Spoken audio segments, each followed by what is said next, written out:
Hey, what's up, my travelers? So today we're making the Capricorn segment of the what's blah blah blah's role in the Zodiac because things advanced and I wasn't too down with the vibe I had in like the original Capricorn video. Anyways, let's just go right into it. Now, with any like as with any sign, if you truly want to understand, and I mean I approach this from a more like alchemical, esoteric side of things.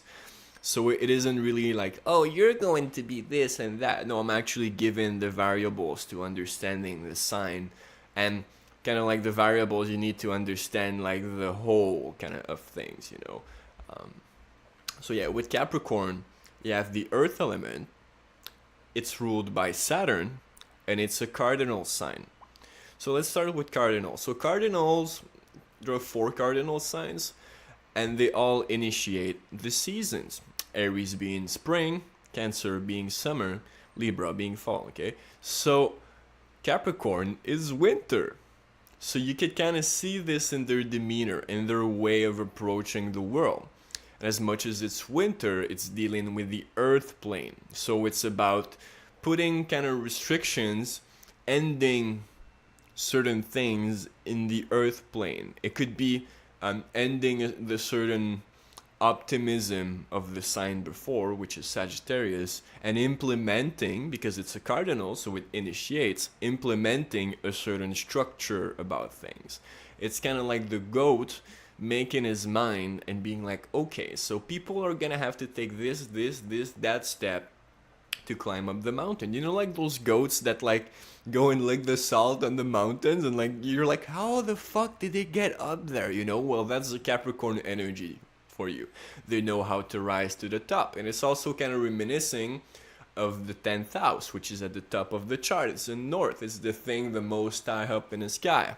Represents the status also. So Capricorns are a lot about the actual kind of I want to say image that they carry, but it's not so much about the image. It's what their status brings them in this physical incarnation. They value, just like the earth sign of Taurus, because it's the last earth sign, so they kind of like regroup the two other earth signs and they kind of make something out of it. So they value the actual social, which could be more of the Virgo energy. They value the actual social and status that someone has in a practical way. Whereas maybe, nah, I don't want to dive too deep into the other signs, but so that's kind of Capricorn. That's holding a certain structure, holding a certain material thing. For them, it's the bringing forward of the winter season. It's making sure that things are slowly and steadily understood so that the whole could really be grasped. Whereas Sagittarius, they're kind of like this fire, right? And they see things from a broad perspective. And I'm mentioning Sagittarius because it's the sign just before. And every sign kind of like is a succession of the other. So as much as Sagittarius is like, woo, and they see things from like almost a bird's eye view, like they pierce through the veil of reality with their fire.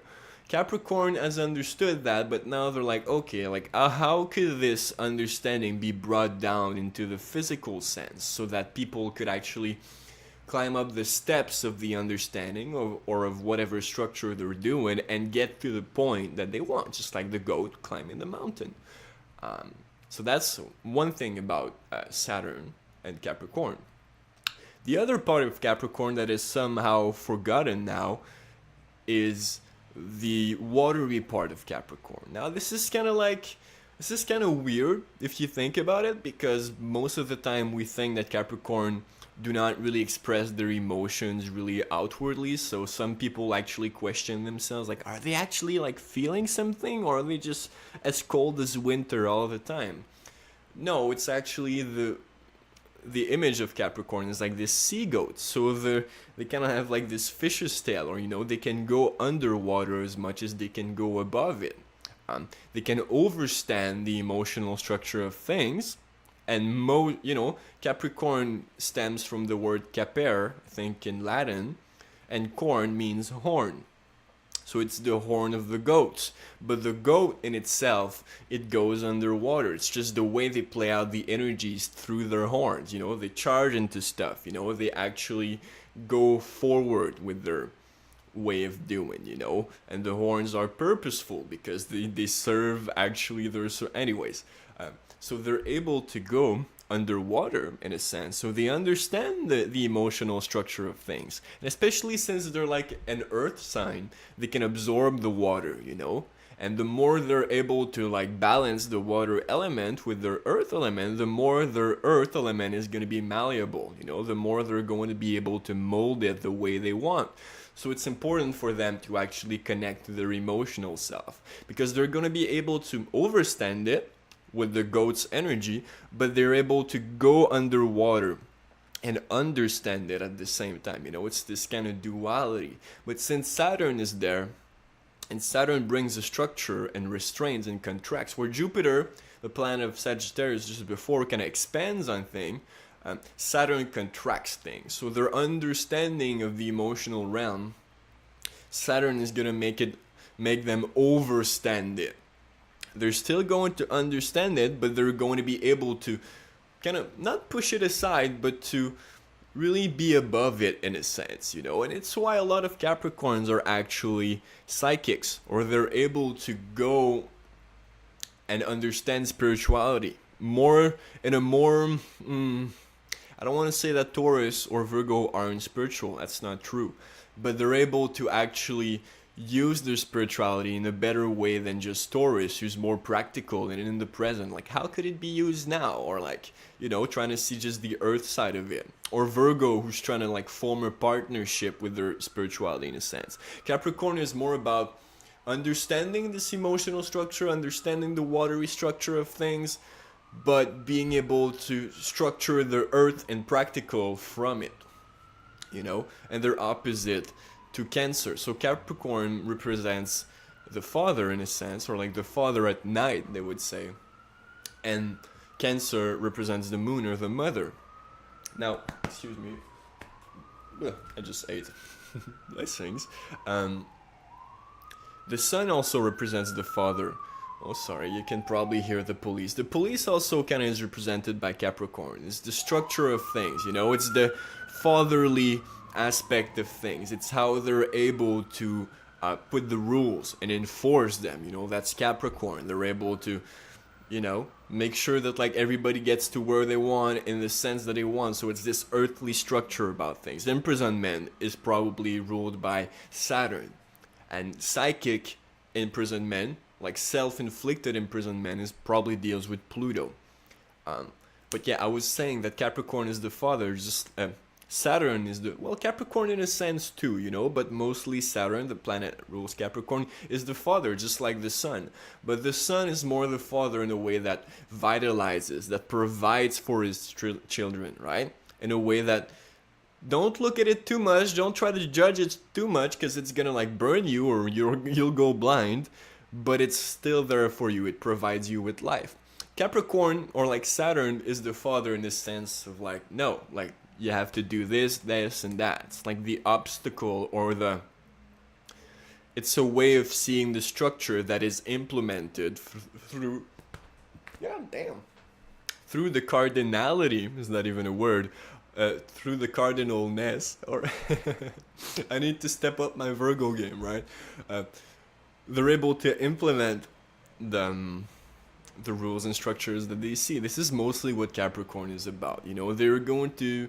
And Mars is exalted in Capricorn. So they're able to use their fiery passion as much as they're able to overstand and understand the emotional realm. They're able to use the Mars fiery passion in a constructive way. In a way that shows you the steps of their reasoning. In a way that shows you the steps of their structure, because you know Mars is this logical fiery energy that pushes us to go from point A to point B. When it goes into the initiative sign, an earthly sign of Capricorn, it's at its place. It knows how to start a fight, or you know, not necessarily start a fight, but it knows how to push people's buttons, kind of like with the Martian, more aggressive or more like in your face energy, so that people could actually speak together about the structure of things. They might ridicule, or English is not my native language, but they might be able to ridicule a certain part of the structure with Mars, especially if they have Mars in there. But just the Capricorn energy knows how to handle Mars. So if you're Capricorn, wherever your Mars is, the way it's gonna play out through your ego is gonna be in a structured and organized way. I really respect that because I have my Sun is in Pisces and my Mars is in Leo. So I get really volatile at times with my own Martian energy, or get really fiery. Anyways. So that's kind of Capricorn for you. They're ruled by there are many associations with colors, but one of the colors that is often associated with them is brown. It's the earth plane, kind of, I also see Capricorn kind of like, or Saturn, as like the vessel of our body in a sense. What holds our soul in place, our karmic, I don't want to say debt, because karma is just karma. It's just the experience of time, And Saturn represents time also. And it represents kind of like adulthood in an astrological sense. When you're 28, when you get your first Saturn return, when Saturn returns to where it was at your birth, you kind of start to be a real adult, right? And your return stops at 30. And then the next 56 to 60, you kind of become like a grandparent or whatever. And then if you go to 90, you kind of become the great grandparent in a sense. So Saturn in Capricorn really speaks of like the ages moving and like the different stages of life, like the different steps of the bodily incarnation and of the understanding of the structures of things, It's why sometimes you say that like Capricorn people, they get younger with time. Perhaps a Capricorn at their birth was more like they kind of understood their own structure, and they were kind of put off by like the actual way people were doing things, because most people don't come in with that strong of a Saturnian energy. Everybody kind of has like their own planets, their own thing of the psyche to experience. Capricorn can be a bit harsher on themselves when growing up. They can even make themselves sick because they can not understand why other people don't have the same kind of structures or the same kind of common sense about I'm repeating structures, but that's an important keyword with Capricorn. They don't understand like why people don't have the same common sense, the same rationality, the same way of seeing things as them. So they kind of like put all these structures and contraction of the self on themselves. But as they get older, they kind of realize that they can kind of like let loose, So they say that like they become younger with time, So that's a way of seeing it. It's like also understanding their watery self and understanding that they don't have to really put so much of a restriction on it, even if it can kind of make them seem weak to themselves. And it's also understanding the opposite sign of Cancer with which they can balance, which is ruled by the moon. So letting go of trying to control and just letting the emotional flow and tides of things guide you in a certain way. And when they're able to do this, they're going to have this fantastic power of like remolding the earth in the way that they see fit. Because Capricorn, if they're too dry, they're not going to be respected as much, and there's just going to be an imbalance, Too much earth, it's too dry, it's not being able to form the blocks that you want, it's just dust, So, and people can kind of get irritated by that, so you have to be careful, Capricorn. Balance yourself with the emotionality of others and with your own emotions. Lots of Capricorns restrain their energy so much that they give in to addictions, they give in to bad food habits. As much as like Saturn can restrict things, a lot of Capricorns can actually end up eating a lot because that's how they express what they repress. They can end up drinking a lot, and this is how they access the opposite sign of Cancer, which is ruled by the gut and rules the liquids and the emotional soul side of things. So Capricorn has to be careful with that. And I mean, the sign that comes after is Aquarius. Aquarius is ruled by Saturn also, but they're co-ruled by Uranus. So they understand the structures of Capricorn, and they With Uranus, they bring a polar shift to it. They understand the structure, but they understand the flaws in them. So Capricorn isn't perfect in its way of seeing structure. So they have to actually, like a good leader, because Capricorn often represents a leader or someone who's able to, implement their way of seeing things. A good leader is able to see the strengths in others, and they know that they're not perfect in their structures. So this is something that Capricorn has to keep in mind if they truly want to succeed at having the right structures. Yeah, I mean, let me just meditate a few seconds, see if I got anything else. I mean, they're ruled by the knees and the root chakra a lot of the time, because, a lot of associations actually change depending on who you asked. But I feel like Capricorn really rules the root of things, and they rule the knees. And like they rule the knees. This is universal in a sense. So the knees deal with flexibility, just as I said, and the root is kind of like bringing your ideas or bringing yourself down to earth. As much as it's your spirit, your soul, it's bringing yourself down to earth.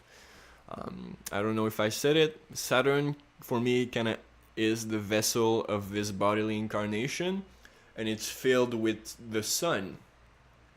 So, and they often say that the sun and Saturn are old enemies. Saturn would be like the father of the gods, an old sun, and the sun is now the one that kind of rules our experience. So for me, it means that our spirit, the sun, and the moon would be the soul. So spirit is kind of like before it goes into the density of the moon, before the spirit has access to time, experience, karma, before it goes into the water realm. Water remembers, when it's just an idea, a gas, a light kind of, then it goes into the moon, and then it goes into Saturn. Saturn is the actual physical embodiment, so I feel it's kind of wrong to say that the sun and Saturn are enemies. It's just like this religious saying, like the Son of God, Jesus is opposite to Satan, but they're both part of the actual experience of things, So we have to be careful about the spiritual conditioning that they're doing on us. So yeah, respect the boundaries of Saturn and Capricorn are going to make you master something. They're going to make you master the structure. At first, you're going to put a hold on what you're trying to understand with the Capricornian energy, but then you're going to see the true steps to be taken, and you're going to be really powerful, and you got to use your assets to promote, you're going to use your assets to promote actual good structures. You got to help people build upon their structures. This is your strength. Perhaps you're someone who's able to handle money well. Perhaps you're able to actually value the earth plane really well. So bring that to others and let others bring you some of their vitality with fire, some of their ideas and thoughts with air, and some of their actual emotionality. And let them pierce through your hard shell, through the hard Capricorn structure, so that you could mold your earth in structure and practicality in a way that is balanced. So that was Capricorn for you, yo. Just do what you want, yo. Ah! Shit, I almost fell off my chair. Have a good one.